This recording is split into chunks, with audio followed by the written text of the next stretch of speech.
masukannya. Dan tadi mungkin satu poin terakhir saya adalah banyak yang merasa ini seolah-olah ada rencana baru dari yang rencana lama, tapi selesaikan dulu dong yang masa-masa lama. Ya jelas. Maksudnya kenapa kita membuat solusi permanen ini adalah karena kita sudah mengantisipasi realita kemungkinan besar udah mentok di tahun ini. Karena tidak ada formasi yang akan muncul. Jadi kita mengantisipasi, ini kan ada kesempatan terakhir nih Pemda untuk mengajukan formasi. Tapi kita mengantisipasi bahwa tidak akan sampai ke target kita. Sehingga satu-satunya solusi untuk bisa mencapai goal kita adalah dengan melakukan formasi pusat. Begitu Bapak Ibu, jadinya ini bukan masalah menciptakan ini baru, tapi untuk mencapai ini saja, yang masalah yang udah ada tidak mungkin tercapai. Tahun ini pasti mungkin kita salah, alhamdulillah kalau kami salah, dan ternyata formasi lengkap dari Pemda, ya kan, mungkin ada terjadi, tapi kemungkinan besar tidak. Jadi itulah yang kita antisipasi dengan solusi permanen gitu. Tapi pasti akan ada resiko mentok di situ berdasarkan formasi, tidak mungkin akan bisa diselesaikan. Menurut saya itu yang bisa saya jawab dari beberapa masukan kita yang bisa saja kapan saja pindah, bisa saja berhenti, pensiun, ataupun meninggal sewaktu-waktu. Jadi ini tidak bisa, sekolah-sekolah itu tidak bisa mengganti karena harus menunggu rekrutmen guru ASN secara terpusat. Jadi ini suatu hal yang sangat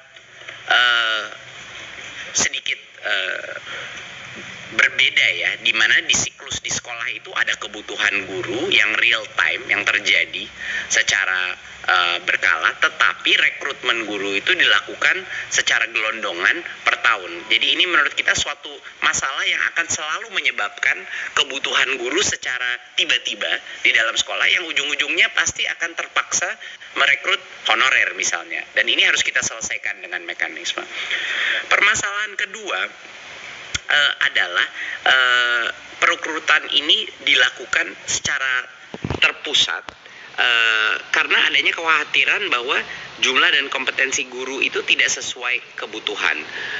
Dan sebenarnya kalau kita sudah punya data dari setiap sekolah, seharusnya yang mengerti kebutuhan rekrutmen itu harusnya kembali lagi kepada sekolah. Mereka yang membutuhkan, dan tentunya pemerintah pusat dan Pemda bisa mengawasi berdasarkan jumlah murid dan jumlah kapasitas berapa sih sebenarnya guru yang dibutuhkan di masing-masing sekolah. Nah, karena perekrutan ini dilakukan pusat, makanya terjadi siklus-siklus yang tidak sinkron dengan masing-masing sekolah. Dan permasalahan ketiga tentunya yang sudah kita alami beberapa kali adalah Pemda tidak mengajukan formasi guru ASN yang sesuai dengan kebutuhan yang data dari pusat gitu, dari jumlah murid, data dari Dapodik, karena berbagai macam alasan. Jadi ketiga permasalahan ini mendorong pemerintah pusat untuk mencari solusi, dan alhamdulillah setelah kira-kira 6 bulan diskusi bolak-balik di antara 4 kementerian, Mendikbudristek, Kemq, Kemdagri, dan Kemenpan-RB, kami akhirnya sudah merucut kepada suatu solusi. Harapannya ini menjadi solusi permanen yang akan diimplementasi di tahun 2024. Ada 3 pilar daripada solusi permanen ini. Yang pertama adalah konsep marketplace untuk guru, ya, konsep talent pool untuk guru, di mana akan ada suatu tempat di mana semua guru-guru yang boleh mengajar masuk ke dalam suatu database yang bisa diakses oleh semua sekolah di Indonesia.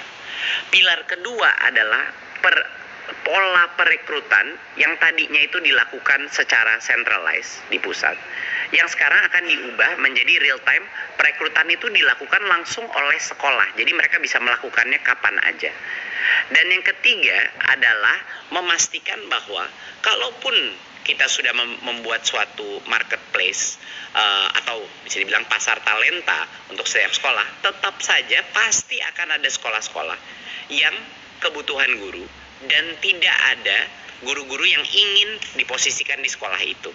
Jadi itu adalah masalah ketiga kita, dan solusi kita adalah merubah sistem insentif untuk memastikan bahwa sekolah-sekolah di mana tidak ada minat untuk mengajar itu benar-benar terisi. Jadi ini 3 pilar solusi kita Bapak Ibu. Sekarang kita masuk kepada pilar yang pertama dulu, mengenai marketplace untuk guru ini.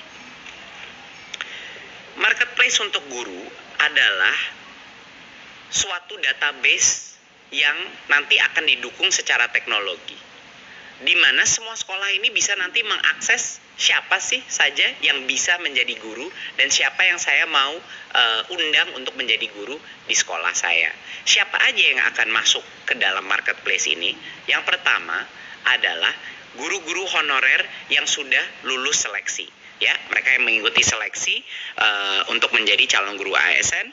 Nah, seleksi ini pas mereka sudah lulus, itu pasti grade, mereka akan masuk ke dalam database ini. Yang kedua yang akan masuk marketplace ini, pool talenta ini, adalah lulusan PPG Prajabatan. Ini guru-guru baru yang sudah lulus PPG, dan mereka akan juga masuk ke dalam marketplace terintegrasi ini. Ya, dan juga semua guru honorer yang lulus seleksi dan lulusan PPG Prajabatan ini bisa mendaftarkan diri dalam marketplace, dan kita tahu bahwa karena kriterianya sudah ketat, semua guru atau calon guru yang masuk ke dalam marketplace ini sudah berhak untuk mengajar ya di sekolah-sekolah kita. Nah, jadi calon guru ini lebih fleksibel untuk mendaftar dan memilih lokasi mengajar tanpa harus menunggu lagi proses perekrutan secara terpusat. Ya, jadi ini real time, benar-benar kita mengikuti kebutuhan masing-masing sekolah di daerah. Berikut, sekarang kita bahas proses perekrutannya sendiri yang akan berubah. Yang pertama, langkah pertama adalah anggaran gaji dan tunjangan guru ASN yang sekarang itu ada di Pemda, ini dialihkan langsung ke sekolah. Jadi sama persis seperti anggaran dana BOS. Kami akan mentransfer anggaran ini kepada sekolah langsung, rekening sekolah, dan itu hanya boleh digunakan untuk perekrutan guru yang ada di dalam talent pool tadi, yang ada di marketplace guru tadi. Jadi memang dikunci penggunaan dana itu hanya untuk yang memang benar-benar boleh menjadi guru. Dan yang kedua adalah sekolah sekarang bisa merekrut guru ASN kapan saja, tidak perlu menunggu siklus perekrutan. Kapan saja mereka bisa merekrut, menawarkan posisi mereka, asal itu mengikuti formasi yang saat ini ditentukan oleh, yang kedepannya tahun 2024 akan ditentukan oleh pemerintah pusat berdasarkan semua data dari Dapodik dan data source lainnya. Ya, tapi ini bersifat dinamis, setiap tahun tergantung, kalau jumlah siswa berubah, formasi akan berubah dan selainnya. Jadi ini perubahan yang cukup besar, seperti yang kami sudah bilang dalam beberapa raker sebelumnya.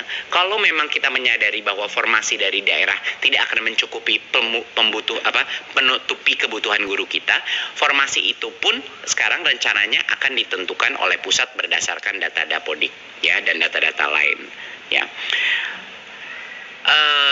Step ketiga adalah langsung setelah semua